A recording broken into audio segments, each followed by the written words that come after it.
Assalamualaikum warahmatullahi wabarakatuh. Waalaikumsalam. Ketemu lagi di channel YouTube-nya Bang Farah. Hari ini kita sedikit berbincang-bincang sambil minum kopi dengan narasumber kita yang sangat malang melintang dan terkenal di Dunia perjalanan, dunia akademik ya. Dia sangat expert sekali berkaitan dengan tema dan topik pembahasan hari ini. Itu membahas tentang politik Islam. Islam kok dipolitiki ya, gitu. Mungkin agar menyingkat waktu pada sore hari ini, kita langsung pada narasumber kita, sahabat Oke. Silakan. Oke, ya, terima kasih. Sebelumnya mohon maaf. Assalamualaikum warahmatullahi wabarakatuh. Waalaikumsalam. Alhamdulillahirabbil alamin wa bihi nasta'in wa ala umuri dunya waddin. Shalatu wassalamu ala asrofil anbiya wal mursalin wa ala alihi washabihi ajmain, amma ba'd. Hari ini mungkin kita akan membahas tentang politik Islam ya. Jadi saya memang didapuk sebagai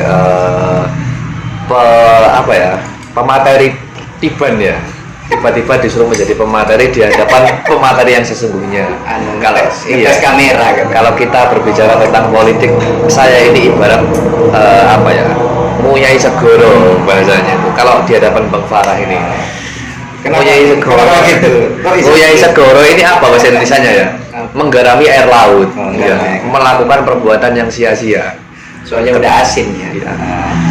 Di hadapan Bang Farah, seorang aktivis yang mungkin sudah malang melintang ya, khususnya di UIN Malang, yang bagaimana kiprah beliau kita sudah tidak diragukan lagi sebagai senior yang juga sangat bijaksana mengayomi juniornya senior itu.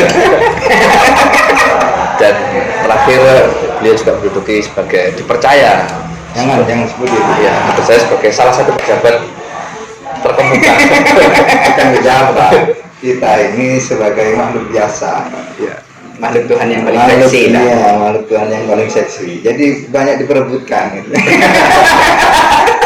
Kalau pejabat itu kan nggak enak ya misalnya. Ya kembali ya, jadi gini, karena memang kita materinya adalah politik Islam, terlebih dahulu kita berbicara dulu sebuah definisi. Karena apa? Banyak orang bertengkar atau pertengkaran di dunia atau di sekeliling kita itu karena apa? Karena orang-orang itu berbeda definisi. Nah, itu permasalahan. Banyak orang mendefinisikan sesuatu secara berbeda dan kemudian mereka saling bertengkar. Padahal sebelum kita mulai perdebatan, yang harus kita lakukan pertama adalah mencocokkan atau mensetujui definisi terlebih dahulu, baru bisa diteruskan sebuah diskusi kayak gitu. Nah, terkait politik, kita pisahkan dulu Islamnya. Kita ngomong politik. Nah, politik ini secara etimologi, kalau kita ngomong etimologi ya berarti dari akar kata. Politik ini kita tarik secara etimologi itu adalah berasal dari bahasa Yunani. Bahasa Yunani kan politikos, yang artinya adalah negara, gitu. Kemudian di dalam bahasa Inggris politik juga mempunyai definisi akar kata bisa diambil dari bahasa Inggris yaitu politik, dan bahasa Belanda politik, kemudian bahasa Arab yaitu siasah. Itu secara etimologi. Secara etimologi kan berarti kita menyamakan definisi dulu. Kemudian kalau secara terminologi, politik ini artinya sangat banyak Bang. Ya, secara terminologi. Yang kalau kita ngomong ke dalam teori politik yang klasik eranya orang-orang Yunani dulu adalah usaha bersama masyarakat untuk membuat sebuah kebaikan bersama. Itu secara terminologi, sebuah usaha bersama untuk membangun atau membuat sebuah kebaikan bersama, kan gitu. Nah, kemudian makna ini nanti mungkin akan bergeser, kan gitu. Makna itu pasti bergeser setiap zaman. Kalau kita sekarang mendengar kata politik kan kesannya negatif ya Bang ya. Negatif. Politik itu sangat negatif ya, tentang perebutan kekuasaan, bagaimana cara mendapatkan kekuasaan, mempertahankan kekuasaan, kan seperti itu. Dan itu definisi terbaru dan itu memang menjadi acuan bagi orang-orang yang ingin masuk ke dalam dunia politik. Nah, karena definisinya seperti itu, maka arahnya juga nanti akan seperti itu.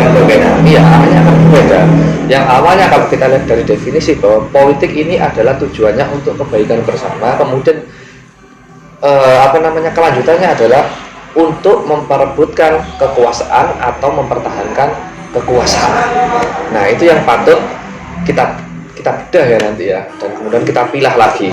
Apalagi ada kata-kata Islam tadi di sana ya, yang kalau kita apa namanya, kita tinjau dari katanya kan salima ya, salima yang artinya kedamaian ya, penuh dengan kedamaian kan gitu. Bagaimana politik ini bisa menjadi sebuah jalan damai, kalau kita ngomong politik Islam ya, sebuah jalan damai. Dan kemudian politik ini juga bisa diartikan diterminologikan sebagai negara atau kebijakan. Jadi politik kan memang, kalau kita ngomong sekarang, memang tidak terlepas dari kebijakan. Bagaimana seseorang itu membuat kebijakan-kebijakan, nah gitu, yang nanti bisa jadi itu bijaksana belum tentu bijak sini, kan gitu. Makanya bisa diartikan begini Bu. Jadi politis ya, apa benar? Iya, politikos ya. Ya, politikos. Yang berasal dari kata polis. Polis. Kalau polis itu kan menunjukkan sebuah ketentraman. Ya. Iya. Keberagaman, di mana sebuah keberagaman itu bisa terlaksana dengan sebuah kebijakan. Ya. Gitu. Karena kan ngomong orang banyak itu kan nggak mungkin satu suara, mesti berbeda-beda. Iya. Maka butuh yang namanya kebijakan untuk memberikan rasa ketentraman dan kedamaian itu. Sangat masuk sekali itu ya. Tolong dicatat Mas ya. Boleh dilanjut ini Bang? Boleh. Jadi kan biar langsung kan gitu. Iya. Nah, kemudian ketika kita lanjut ke politik Islam ya, karena nanti saya rasa juga yang melihat video ini pasti aktivis-aktivis semua ini pastinya ya. Aktivis. Manusia yang aktif ya. Aktivis itu kan masih ya. Manusia yang aktif, manusia yang independen ya, manusia yang merdeka. Kalau kita ngomong aktivis itu kan manusia yang merdeka. Bagaimana berbeda dengan kita kategorikan seniman. Seniman dan aktivis itu kan berbeda. Kalau aktivis itu memperjuangkan sesuatu secara bersama-sama, berbeda dengan seniman memperjuangkan sesuatu secara individual. Kita ngomong rasa dan kita ngomong tentang kita ngomong etika dan kita ngomong estetika kan gitu. Nah, ketika kita ngomong politik ya, kita nggak usah jauh-jauh ya Bang ya. Kita lihat di Indonesia sekarang bagaimana yang lagi ramai itu kan cara memainkan politik identitas.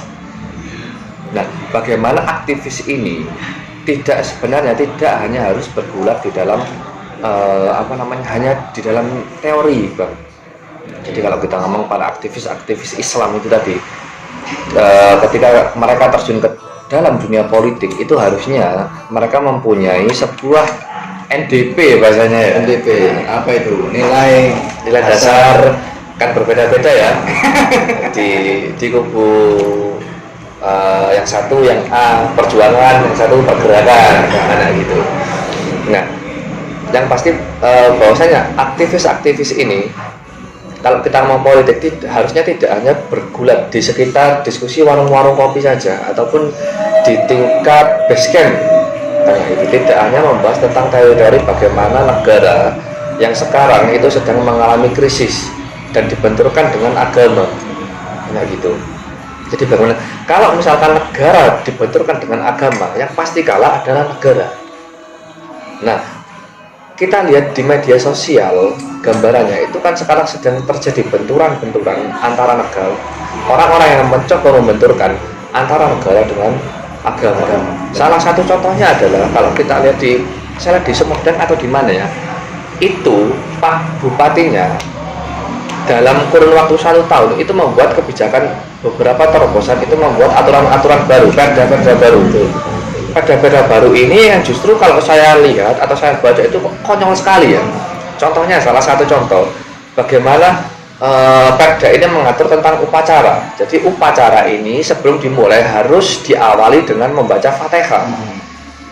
Nah, itu kan mereka ingin mencoba membenturkan antara negara dan agama karena dianggap bahwasanya upacara ini bukan termasuk bagian dari Islam, makanya perlu diislamisasi dengan cara Fatihah tadi. Itu ada aturannya itu di. Mungkin saya nyambung aja Bu dari apa yang disampaikan tadi itu, yang hari ini menjadi isu yang lagi hangat itu adalah ketika ketua BPIP itu mengatakan bahwa musuh terbesar Pancasila itu adalah agama, kan? Ya. Nah, itu kan menarik jika kemudian kita tarik pada apa yang tadi disampaikan itu, bahwa mencoba untuk membenturkan antar agama dengan negara itu, di mana Pancasila ini kita sudah meyakini bersama bahwa Pancasila itu adalah dasar dan ideologi bangsa. Nah, sehingga ketika simbol negara itu dibenturkan terhadap agama atau nilai-nilai agama dengan nilai-nilai negara itu dibenturkan, ya akhirnya kan terjadi sebuah kekacauan gitu, baik dari segi keyakinan, baik dari segi politik, sehingga sampai hari ini terjadi perdebatan itu. Bahkan ada yang menuntut ketua atau kepala BPIP itu harus mengundurkan diri gitu, karena tidak pas gitu. Jadi ya sebenarnya permasalahannya bukan hanya di BPIP itu ya. Kalau kita lihat bagaimana ketika musim pil-pil itu tadi, para pegiat politik atau politikus itu menggunakan sentimen agama untuk meraup suara. Nah, mereka menggunakan, makanya mereka itu dinamakan politik identitas. Kita lihat kasus di Jakarta misalkan, itu kan banyak. Kemudian yang akhirnya nanti ini menjadi benih-benih keretakan antara hubungan negara dengan agama. Iya, itu kan seperti itu. Jadi kalau kita lihat bagaimana bahwasannya kalau kita lihat di Jakarta itu ya, bagaimana orang-orang itu punya seorang gubernur ya yang dikatakan sangat religi. Padahal kalau kita lihat background beliau di Google, kita lihat saja sebelum menjadi seorang gubernur itu kan beliau, kalau kita ketik di Google pasti ada ya Syiah, liberal dan lain sebagainya. Tapi sekarang kok nampak Islamis gitu ya, Islamis dalam tanda kutip maksud saya. Dan kemudian itu yang justru menjadi lumbung suaranya yang akhirnya memenangkan beliau kan gitu. Bagaimana orang-orang sekarang berebut semuanya harus serba Islam kan gitu. Semuanya harus serba Islam.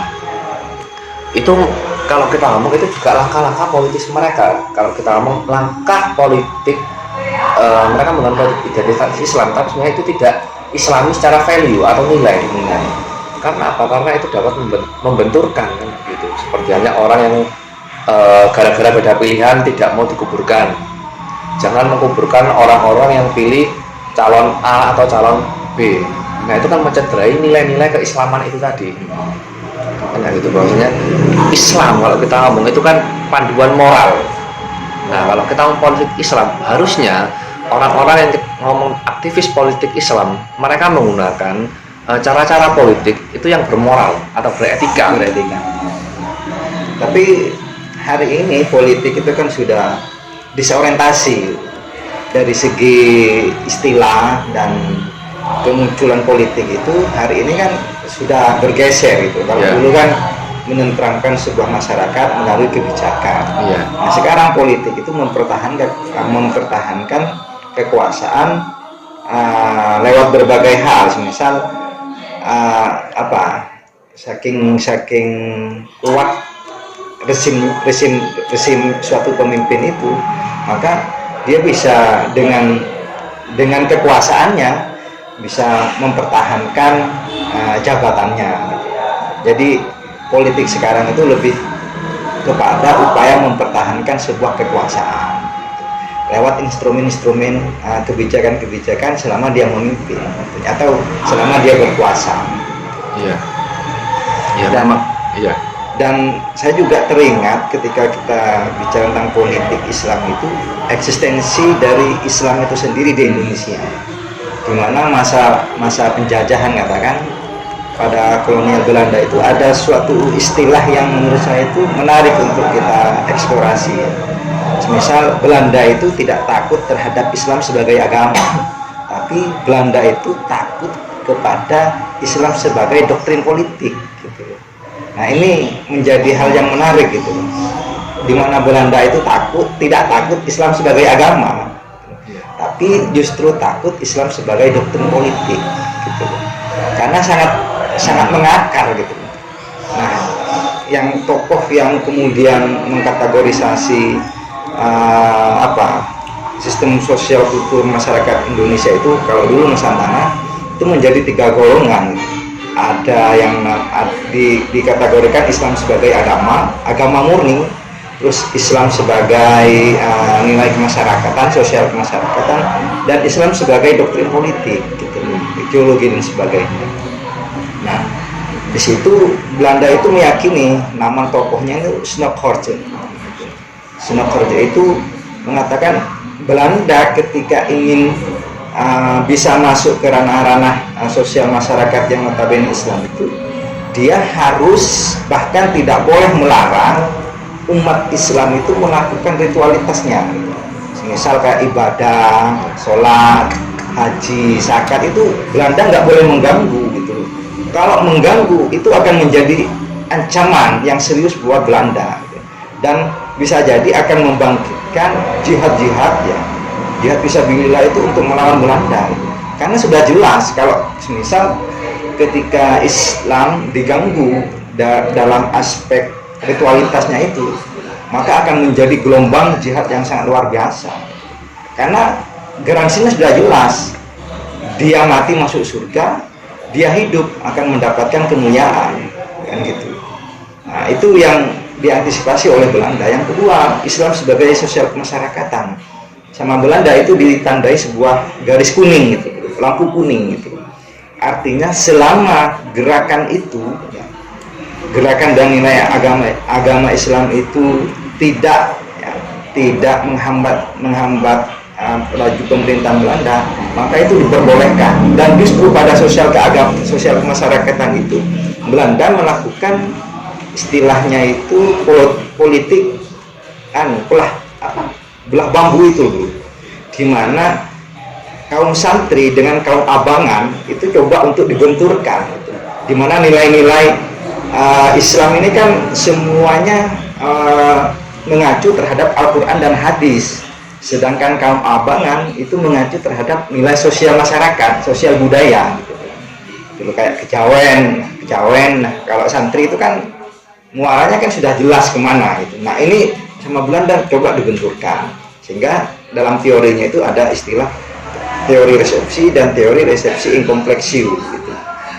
Nah, kaum abangan dan kaum santri sampai hari ini dan beberapa tahun sebelumnya itu kan sampai nggak ketemu gitu loh.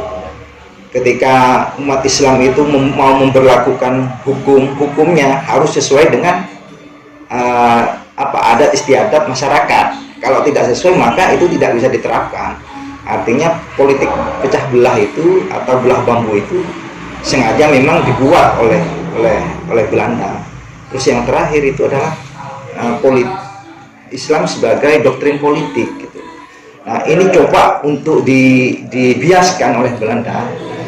Nah, tapi dalam konteks ini ya kita harus cermat gitu. Karena kalau tidak cermat ini akan menjadikan kita terhadap sebuah gerakan yang fanatik gitu. Salah satu contoh begini, Belanda itu mencoba untuk membiaskan doktrin politik itu. Salah satu contoh begini, jihad dalam Islam itu memang diajarkan sesuai dengan konteks ya. Salah satu contoh begini, Snorkhorje itu mengatakan bahwa jihad yang paling besar itu adalah melawan hawa nafsu. Sedangkan jihad di dunia itu kan hal yang nomor sekian. Nah, ini kan menarik bro. Artinya sudahlah umat Islam itu nggak usah ngurusin negara gitu. Nggak urusin negara, ngurusin dirinya sendiri aja. Karena melawan hawa nafsu itu kan sangat berat gitu. Apalagi yang ngurusin negara, ngurusin yang sifatnya materialistik, buat apa gitu. Nah, ini yang coba dimainkan sehingga doktrin yang coba dibiaskan itu untuk mengurangi terhadap fanatisme, pan Islam itu, gitu. Artinya politik, doktrin agama yang sifatnya radikal, yang sifatnya ekstrim sama Belanda itu coba dihilangkan dengan memunculkan nilai-nilai agama yang sifatnya universal itu kemudian dijadikan doktrin terhadap masyarakat. Makanya Islam sebagai doktrin politik itu sama Belanda ditandai sebagai lampu merah gitu. Karena kalau sampai ini ketemu, fanatiknya umat Islam itu ketemu muncul, maka ini akan memperhambat terhadap keinginan Belanda untuk menguasai Nusantara ini gitu. Nah itu ya, kalau kita lihat dari sekarang politik identitas itu ya kan, ulama-ulama itu kan sekarang terjun gitu. Bagaimana ulama ini mau masuk ke negara-negara itu kan, masuk ke lembaga-lembaga negara, tujuannya apa? Untuk menjaga eksistensi hukum Islam. Meskipun pada kenyataannya memang ini tanda kutip lagi ya, tidak terlepas dari kecenderungan pribadi, kelompok dan sebagainya. Artinya bukan murni ingin menerapkan eksistensi dan nilai-nilai agama Islam itu sendiri. Banyaklah kalau kita mau preteli satu-satu, satu-satu berkaitan dengan sistem negara dan eksistensi Islam, itu banyak yang tidak Pancasilais menurut saya, bertentangan dengan Pancasila. Salah satu contoh begini, mohon maaf ya, MUI, lembaga MUI itu kan sangat diakui dan diresmikan oleh negara. Sedangkan agama-agama yang lain, ada nggak perkumpulan dan diberi wadah seperti MUI gitu? Nggak ada. Satu. Yang kedua, meskipun secara khusus dalam penyelesaian perkawinan misalnya, umat Islam sudah diberikan peradilan agama. Agama lain nggak ada, cukup di peradilan negeri atau peradilan umum. Artinya di situ terjadi sebuah desain politik, grand politik yang sangat luar biasa yang dimainkan oleh tokoh-tokoh elit politik agama itu. Saya meyakini dan menduga keras bahwa itu adalah sebagai upaya untuk mewujudkan nilai eksistensi dari agama itu. Ya meskipun ada sisi lain yang tidak dilepaskan, yang tidak bisa dilepaskan dari ego dari sebuah elit itu sendiri. Ya kalau boleh saya nanya, misalnya, benar nggak agama itu menganjurkan penganutnya atau penganut ya, hambanya itu untuk berpolitik gitu. Nah ini kan yang menjadi yang seharusnya kita luruskan. Ya, cukup ringkas dan jelas ya tadi ya, pemetaan dari Bang Farah terkait pemanaan tadi. Memang kalau kita ngomong apakah konsep ideal politik Islam itu seperti apa, kalau kita ngomong zaman dulu itu kan pertama kali kalau kita ngomong politik, Nabi itu kan juga pertama kali waktu sebelum menjadi Nabi itu kan punya strategi politik itu yang semua orang senang, strateginya semua orang yang senang. Ketika itu Nabi disuruh ketika itu orang-orang di Mekah sana itu berebut siapa yang berhak menaruh batu, nah itu di atas kiswah itu tadi ya. Kemudian diumumkan bahwasanya yang berhak, karena terjadi perebutan yang cukup sengit ya antara klan itu tadi. Kemudian klan ini memutuskan bahwa nanti ini yang datang itu yang akan menentukan. Kemudian kebetulan Nabi Muhammad yang datang, dan kemudian Nabi Muhammad membuat langkah strategis. Semua klan disuruh megangi ujung kainnya itu ya, pasti pernah mendengar cerita itu kan. Kemudian dan terakhir Nabi Muhammad yang meletakkan itu kan sebuah langkah politik yang Islami. Artinya apa? Ketika kita ngomong di dalam politik, kita menjadi pembuat kebijakan, harusnya kita sebelum itu harus menjadi orang yang bijaksana terlebih dahulu.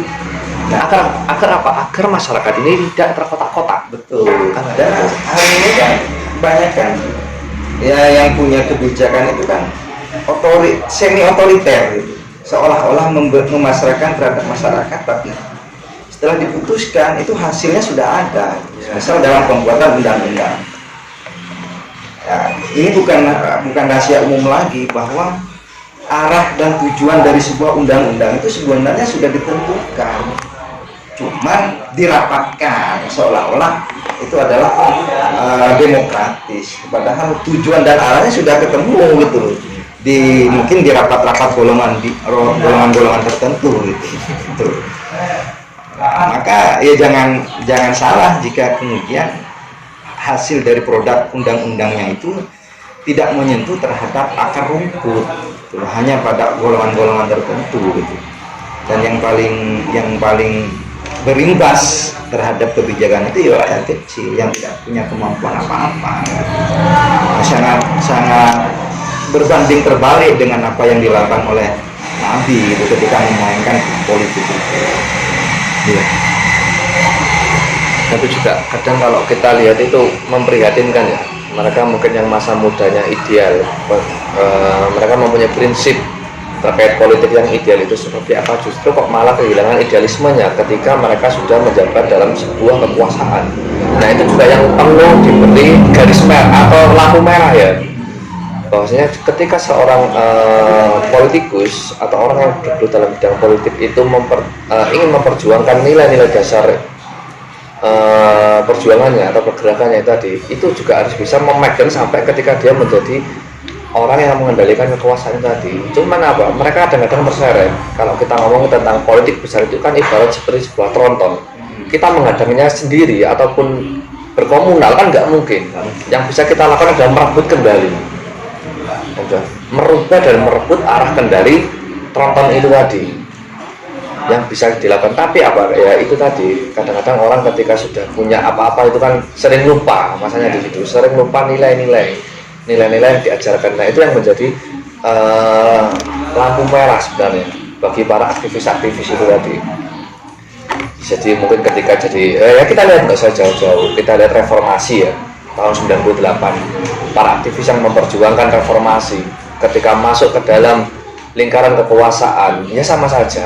Makanya dinamakan bukan revolusi tapi reformasi. Nah gitu. Ganti formasi, ganti orang.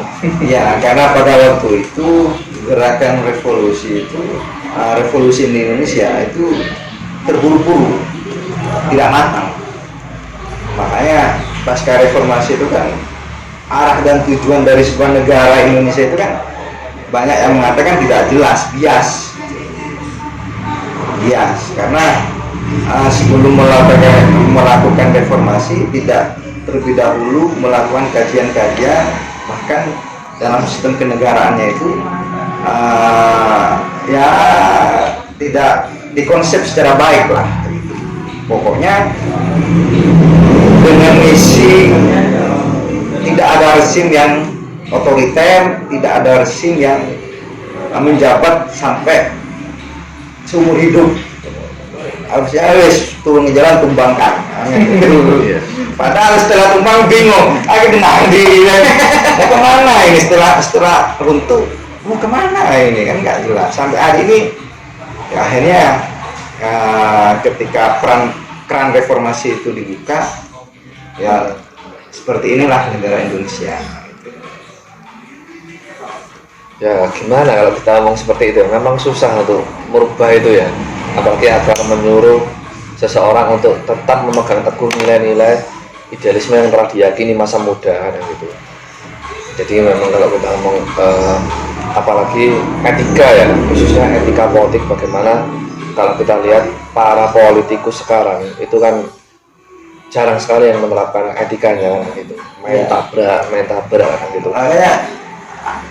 Menemukan nggak bro, artinya gini, seperti yang saya tanyakan tadi,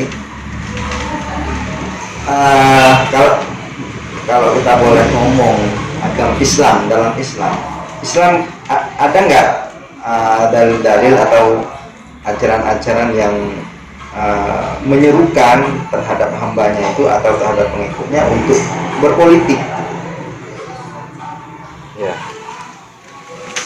Jadi kalau kita ngomong di dalam, kita cari dasarnya ya, mungkin dasarnya memang Islam itu kan tidak memberi sebuah paduan teknis, tapi paduan normatif karena gitu. Kalau kita ngomong, kita cari dasarnya, kita cari di dalam cerita Piagam Madinah, bagaimana seorang Nabi mempunyai misi politik yang itu nanti untuk kebaikan bersama.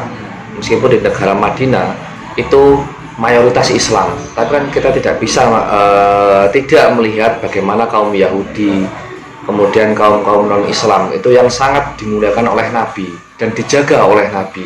Dan itu kan kita ngomong apa? Untuk kepentingan bersama, bukan untuk kepentingan golongan.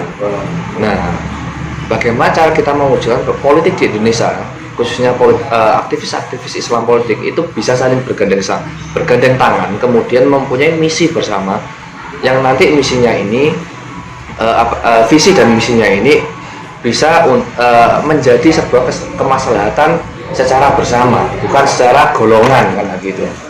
Meskipun di dalam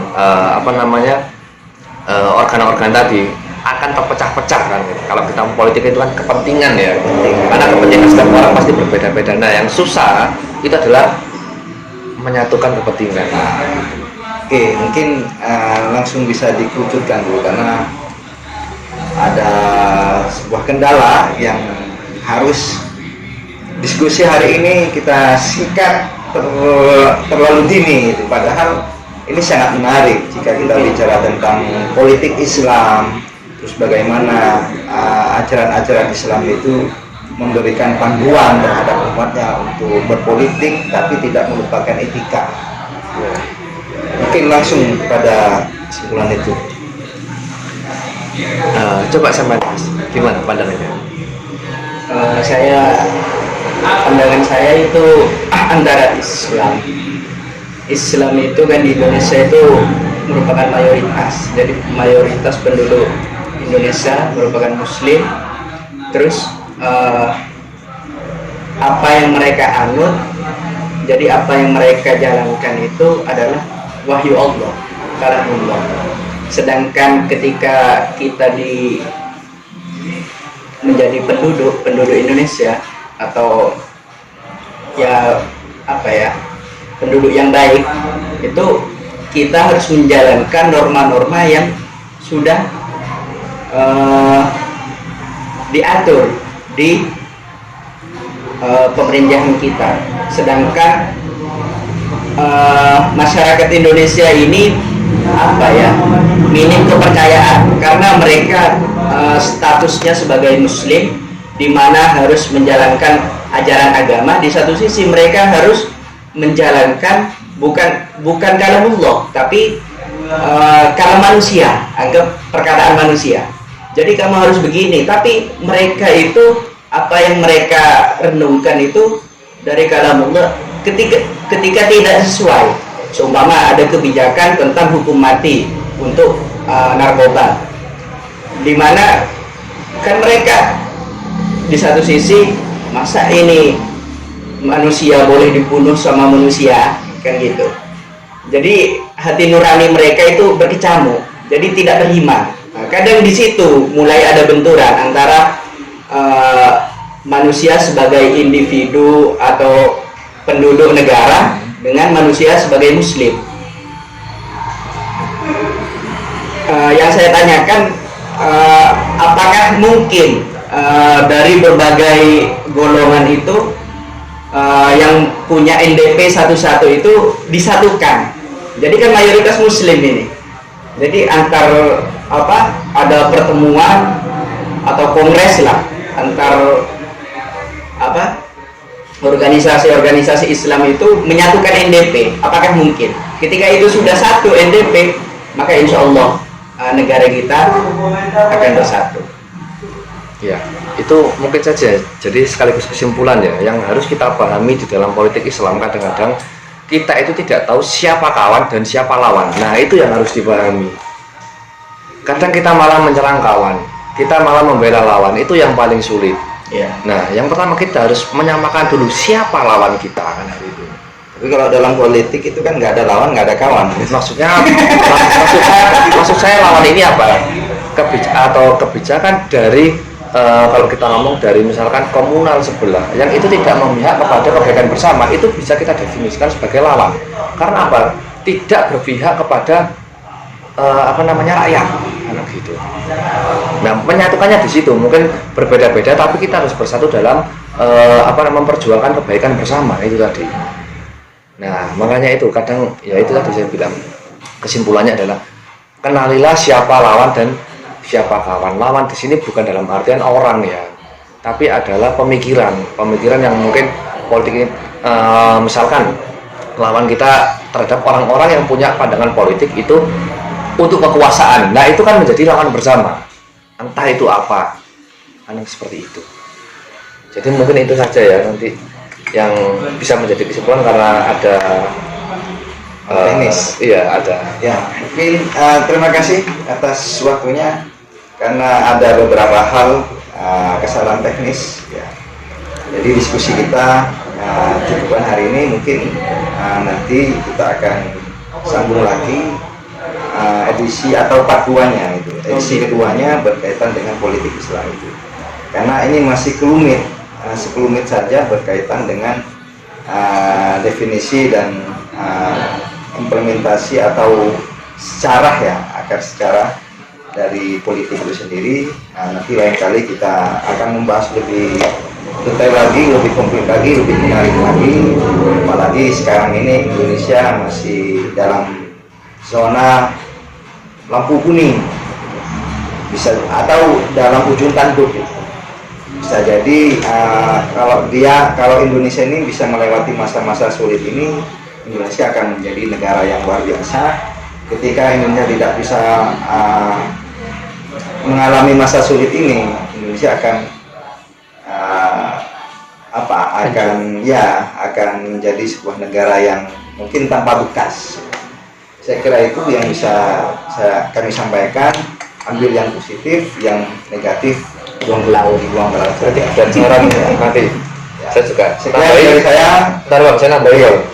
Nanti juga karena ini juga butuh ya bantuan kritik dan saran, maka saya mohon para nanti viewer atau penonton memberikan kritik dan saran dalam kolom komentar. Oke, Ya, jangan lupa subscribe dan subscribe. juga komentar yang di sana tidak hanya berisi tentang persetujuan, ketidaksetujuan boleh. Di kolom komentar itu juga termasuk bagian yang membangun dalam sebuah diskusi. Kritik dan saran memang kami perlukan untuk kemajuan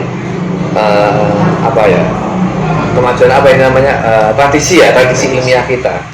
Oke, terima kasih, saya kembalikan ke Bang Farah. Oke, cukup sekian.